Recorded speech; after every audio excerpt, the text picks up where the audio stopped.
Hey everyone, welcome back to the Mark Loeffler Experience. We got Kellan James back on the show, and today we're going to be talking about going from small units, 2 to 6 units, all the way up to a 24-unit apartment building. Yeah. We're also going to touch a little bit about a social media blackout you've been on, right? Yeah. And really changing your business model from cash flow to equity, and also taking back more of your time. We're going to cover a lot of stuff today, so bunker down. We're going to be here for, I don't know, good 15, 20 minutes, and let's go. All right.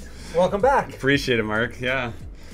So this last while, like you said, it's been a bit of a transition from the 2 to 6 unit stuff into larger buildings. So it's been an interesting mental practice to switch from the smaller buildings, because they tend to churn over a lot quicker. You're able to kind of get in there, renovate it, move on to the next building. But you know, the big stuff, it takes some time. It has difference in terms of cash flow. It has difference in terms of equity, all that stuff. Yeah, I mean, I do tell everybody out there that your quickest bang for your buck is a 2 to 4 unit property, because typically you can get them vacant, or you get them vacant quicker, and you can turn them over probably within 6 to 12 months, and you can refinance them quickly.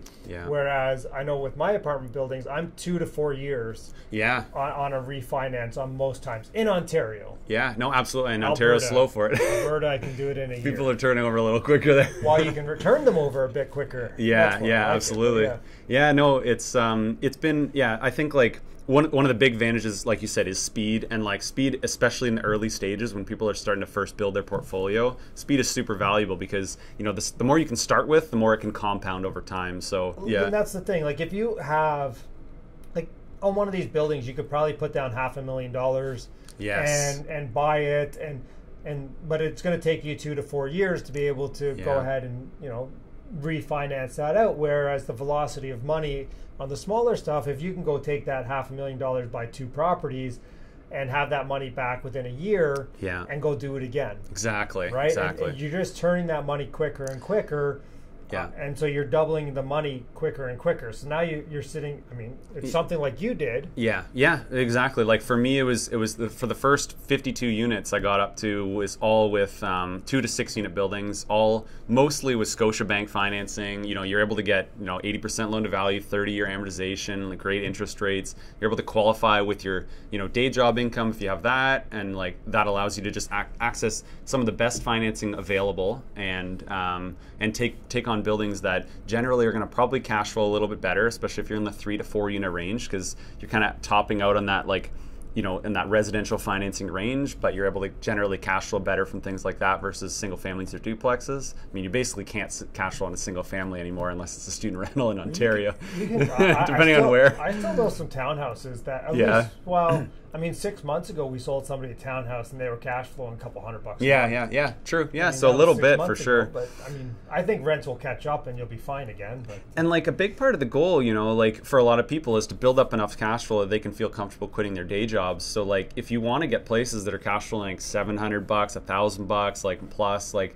you know, you're generally in that, you know, 2 to 4 unit range. You know, the larger buildings, you know, they're going to be slower to acquire. They're going to be slower to turn over. They're going to be slower to get financing on. So you want that speed early on for sure. Right. I mean, here's the thing. You went from a cash flow investor to an equity investor. Yeah. Because you basically looked at your portfolio and said, hey, I got a crap ton of money sitting there. Yeah, and I didn't need more cash flow. Lifestyle is a big part of that. I mean, that's really helpful. But I got up to like 17 grand a month in like net cash flow after budgeting for maintenance, vacancy, all that stuff. So I mean, that was more than enough for my lifestyle. I drive a Hyundai Accent. I named my corporation after my Hyundai Accents.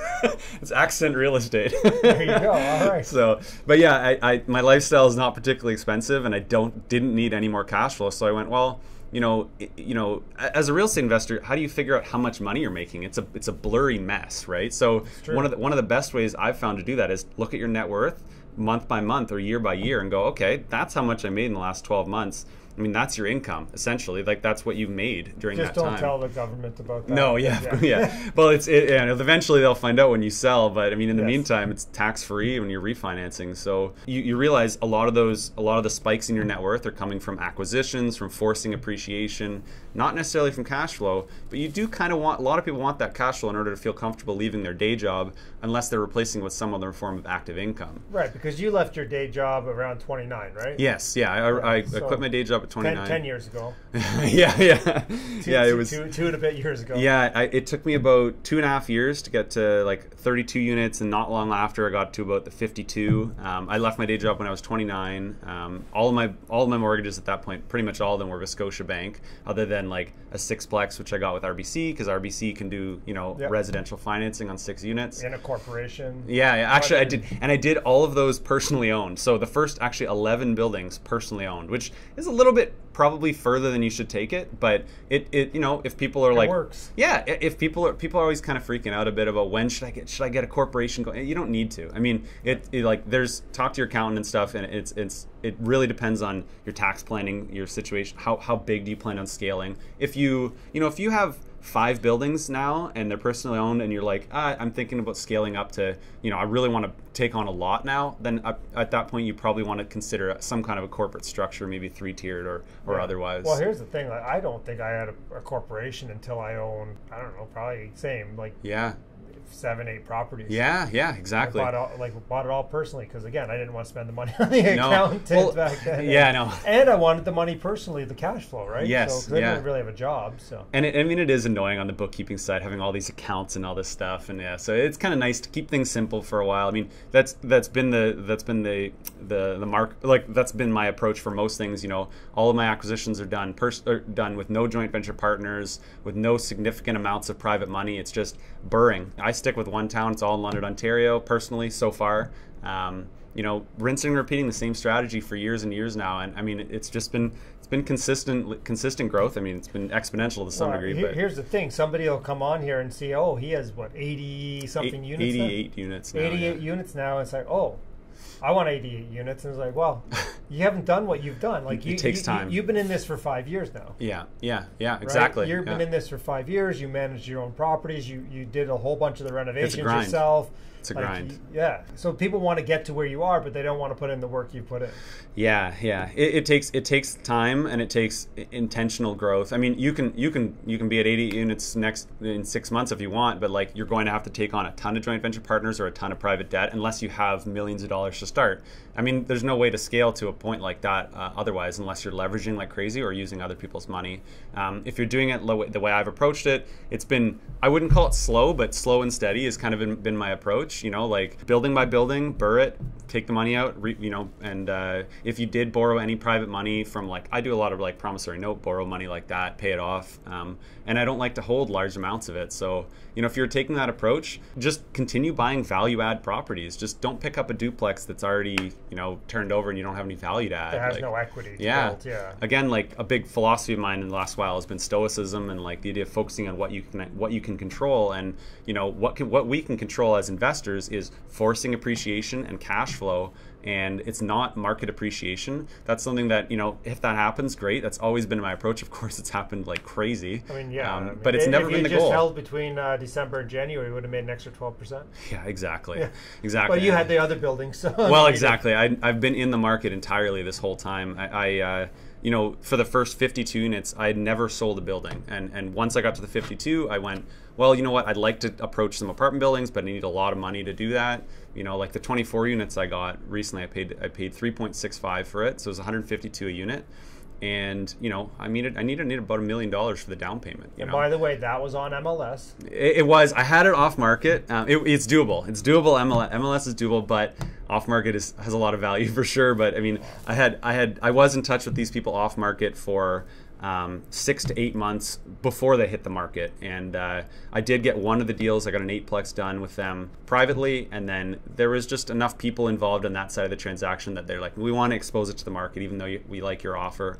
And but yeah, in 2021 I sold off 5 properties, 15 units, a lot of the 2 to 6 unit buildings, and then took all that money and put it toward I actually looked recently, and it was 51 units that I bought in the last like 12 months or so. So very nice. Yeah. So yeah, and like I went from stuff that I'd already added a lot of value to, take it out and immediately put it into something that I could add value to again.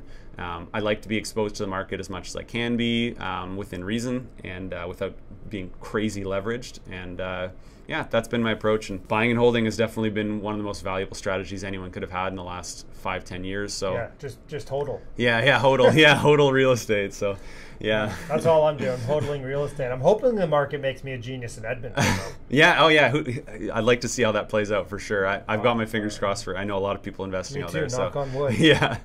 But I mean, it's been what I've been preaching for a long time, is just buy something, hold it, refinance it, and move it into the next property. I mean, it's back to the basics. People are constantly chasing shiny objects, trying to figure out a way to do things quicker. And you know, like, I've been trying to prove for 5 years that, like, you can focus on one strategy. You can even focus on one market if you want. You know, you don't have to, but, like, you don't necessarily need partners for things. You don't necessarily need to be crazy leveraged with tons of private money. You can kind of keep it simple and just burr and just keep consistently doing that over. It's like going to the gym. If you keep lifting weights and you keep adding a little bit more weight every time, you're gonna see results in 5 years. You know. True. So it's so funny. We had an investor, brand new investor, a guy I've known for a long time. He watches the channel, so hey, you know who you are. And he was basically, he follows people on these boards and on social media, and he's like, well, like, all these guys are doing, like Austin Ye and all this. And I'm like, first off, like, you could do that if you want to go get private money, 100%. If you want a joint venture, or if you want to, like, you bought one, go through the process, burr it, and then, you know, refi it and get your money out.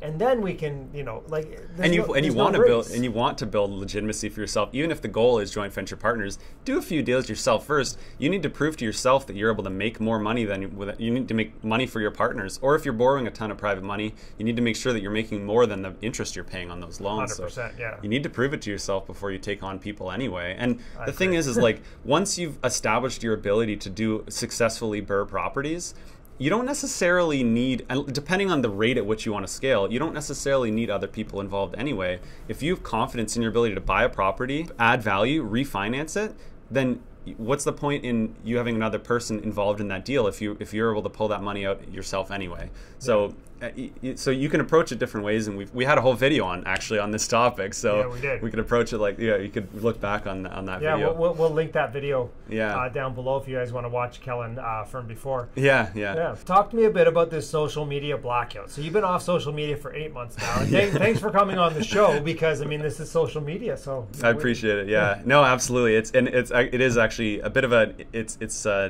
not a shock, but it's an interesting experience for me, because I've been off of a lot of this for a while. And, you know, a big part of it for me was, you know, it's something everyone's going through, you know, most people. And if they don't know they probably are anyway. You know, when you're on social media, you're looking at what everyone else is doing and you're comparing yourself with them. And no matter what stage of the game you're at, that continues. I can guarantee you it'll continue no matter where you're at. So, I mean, it's happening to me. It's happening to other investors I know that are doing very well for themselves, and you're still comparing yourself to what other people are up to. You got shiny object syndrome, and you're looking at all the crazy stuff, all the different strategies, all the different markets, and it just boggles the mind, and it really makes it difficult to focus. And I mean, I'm all about maintaining focus and just maintaining focus and consistency over a period of time, and you get results. So social media was the opposite of focus, in my opinion. And so I decided 1 month I'm going to be off social media, and I went off Instagram and Facebook was what I consider social media. That's how I was really seeing any of this stuff. And so you stayed on TikTok then? Actually, I actually went on TikTok, and then recently I went off of it because I wasn't on, like, it didn't have the same problem for me, but it was just dopamine, just pure dopamine. It's just like I wasn't looking at anything investment related. It was just, you know, total bullshit. You mean you weren't watching my TikTok channel? I haven't been. Are you on there? I used to have one. You dancing on?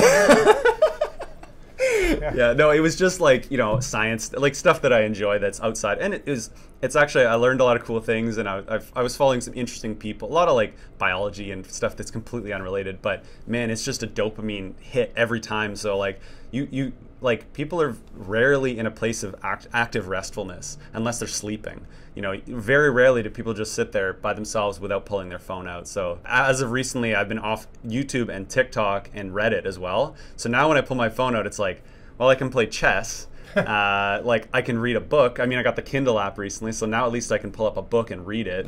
or audiobooks. But I mean, now instead, I'm just not on my phone as much. And I mean, these are really, I mean, it's like trying to quit smoking. Like it's a significant addiction. And but I've found significant benefits in it as well, because then I find myself instead reaching out to people directly, making plans with people more. I mean, I'm always very social anyway. I'm already getting together with people. But it's an interesting thought practice, because my goal was 1 month.